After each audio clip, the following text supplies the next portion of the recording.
प्रिय प्रवासी मजदूर साथियों, आज पूरी दुनिया कोरोना महामारी के संकट से जूझ रही है। दुनिया के लगभग सभी देश इस महामारी से प्रभावित हैं। इस महामारी को पूरी मानवता के लिए खतरा बताया जा रहा है।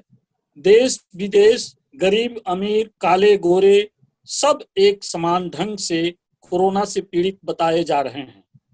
मानव जीवन के इतिहास में शायद पहली बार सभी धर्मों के भगवान अपने अपने उपासना स्थलों, मंदिर, मस्जिद, गिरजाघर, गुरुद्वारे में लॉकडाउन की अवधि में बंद रहे हैं और इस बीमारी से निपटने के लिए चिकित्सा पद्धतियों पर ही भरोसा किया जाने लगा है और दवाइयां और टीके बनाने का मानवीय प्रयास तेज हुआ है। लेकिन कोरोना महामारी ने किसी के लिए संकट तो किसी के लिए अवसर और चुनौतियां प्रस्तुत किया है। मसलन मजदूर गरीब के लिए संकट तो बड़े पूंजीपतियों एवं सरकारों के लिए अवसर प्रदान किया है और विज्ञान जगत के सामने चुनौतियां पेश किया है। इस बीमारी ने शहरों से अनावश्यक भीड़ खत्म कर दी है। गरीबों मजदूरों की बस्तियां जो सभ्य सुसंस्कृत नागरिक जीवन पर गहरे काले धब्बे जैसे थे, वे साफ हो गए हैं। अब किसी विदेशी गोरे राष्ट्राध्यक्ष के आने पर सरकार को दीवार बनाकर इन धब्बों को छिपाना नहीं पड़ेगा। अब मराठों जैसों को भाइयों को भगाने के लिए मारने पीटने जैसा काम नहीं करना पड़ेगा।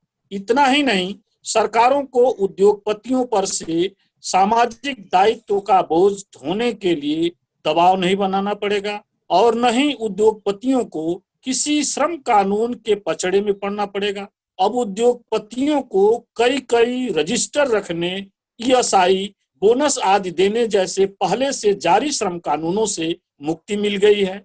बहुत दिनों से प्रतीक्षित कार्य दिवस 8 घंटे के बजाय 12 घंटा करने, मजदूरी कम करने का मुंहमांगा अधिकार इसी महामारी संकट में उद्योगपतियों को सरकारों ने दे दी है। छटनी की घोषणा सरकारों ने खुद ही कर दी है कि अब सिर्फ 50% कामगारों को ही काम पर मालिक लगाए। सरकारों को कोरोना महामारी के संकट ने जनता द्वारा किए जाने वाले विरोध प्रदर्शन, धरना आदि से अपने आप मुक्त कर दिया है। विधानसभा, संसद, मंत्रिमंडल की बैठकों से मुक्ति दिला दी है। अब सिर्फ प्रधानमंत्री और मुख्यमंत्री की मनचाही टीम का फरमान ही शासन का तरीका बनता जा रहा है। विपक्ष को भी एक तरह से छुट्टी मिल गई है।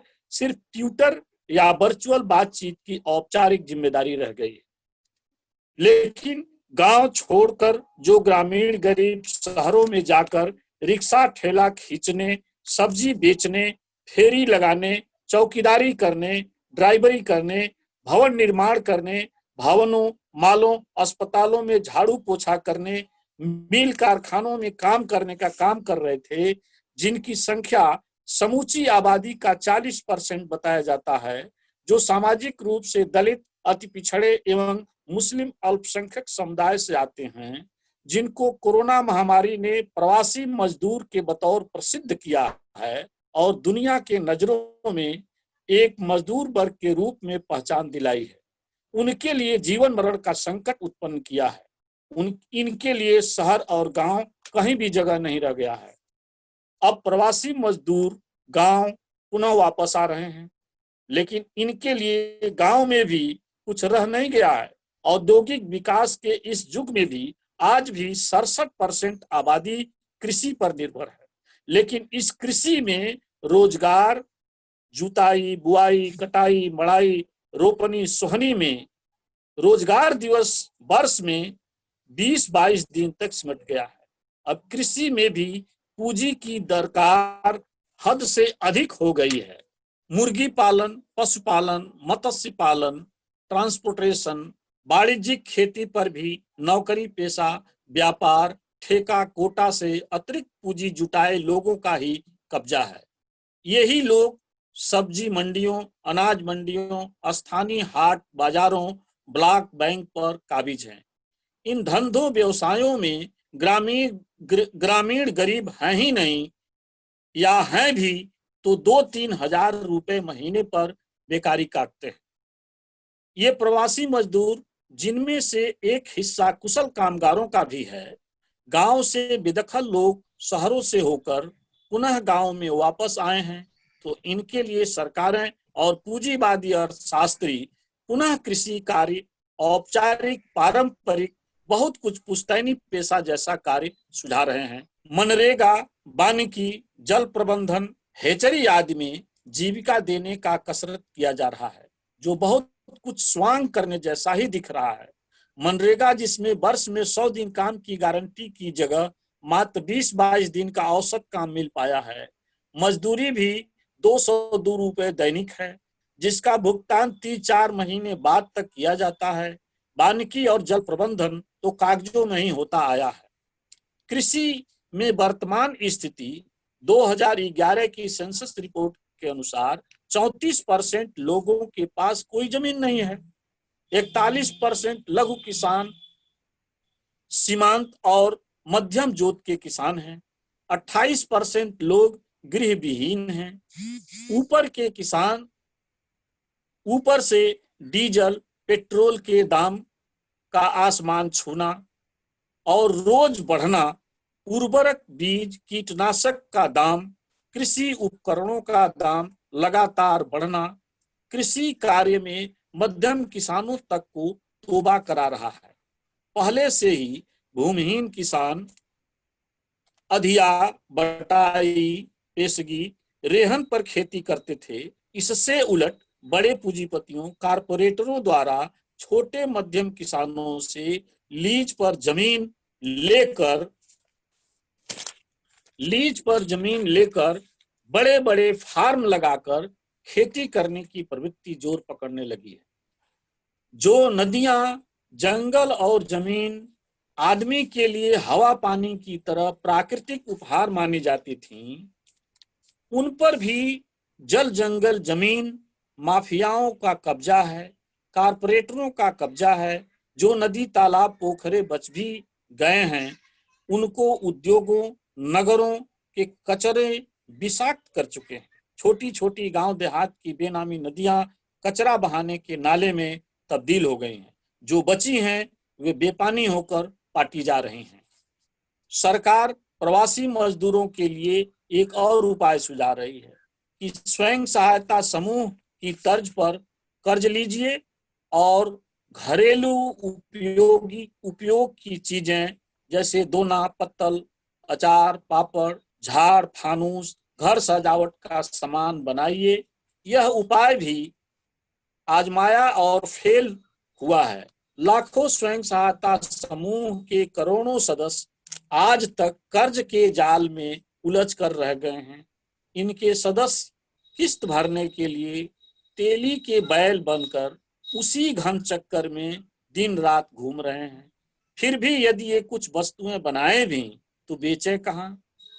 बड़े उद्योग, नामी गिरामी कंपनियों द्वारा उत्पादित वस्तुओं के सामने इनका खरीदार कौन होगा? इन परिस्थितियों में सामाजिक संगठनों, राजनीतिक दलों को इस प्रवासी मजदूरों के साथ ग्रामीण गरीबों को एक साथ खड़ा करते हुए, जिनकी संख्या अकेले उत्तर प्रदेश में 14 करोड़ बताई जा रही है, ग्रामीण गरीबों को यदि जोड़ा जाए तो 2/3 आबादी बन जाती है। मानवता की तस्वीर बदल देने के लिए आगे आना होगा और इसके लिए निम्न बिंदुओं पर शुरुआत करने की अपील की जा रही है। पहला, प्रवासी मजदूर एवं ग्रामीण गरीबों को संयुक्त रूप से मजदूर वर्ग माना जाए और मजदूर चेतना जगाई जाए।